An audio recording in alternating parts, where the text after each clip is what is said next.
This is really a 2-hour presentation I give to high school students, cut down to 3 minutes. And it all started one day on a plane on my way to TED, 7 years ago. And in the seat next to me was a high school student, a teenager, and she came from a really poor family. And she wanted to make something of her life. And she asked me a simple little question. She said, "What leads to success?" And I felt really badly because I couldn't give her a good answer. So I get off the plane and I come to TED.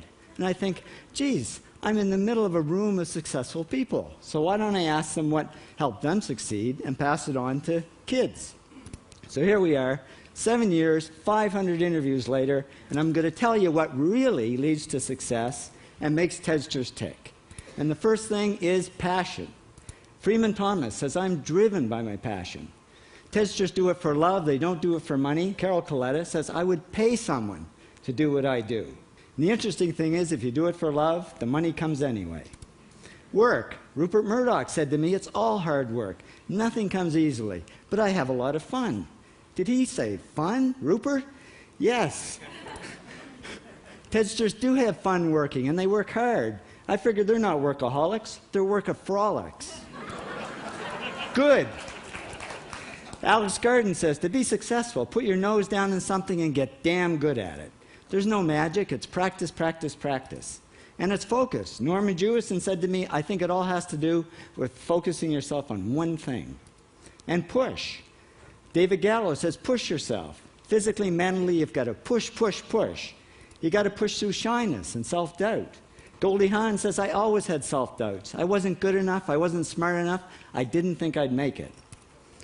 Now, it's not always easy to push yourself, and that's why they invented mothers. Frank Gehry said to me, "My mother pushed me." Serve. Sherwin Nuland says, "It was a privilege to serve as a doctor." Now, a lot of kids tell me they want to be millionaires, and the first thing I say to them is, okay, well, you can't serve yourself. You got to serve others something of value, because that's the way people really get rich. Ideas. TEDster Bill Gates says, "I had an idea," founding the first microcomputer software company. I'd say it was a pretty good idea. And there's no magic to creativity and coming up with ideas. It's just doing some very simple things. And I give lots of evidence. Persist. Joe Kraus says persistence is the #1 reason for our success. You got to persist through failure. You got to persist through crap, which of course means criticism, rejection, assholes, and pressure. So the answer to this question is simple. Pay $4,000 and come to TED. Or failing that, do the 8 things, and trust me, these are the big 8 things that lead to success. Thank you, TEDsters, for all your interviews.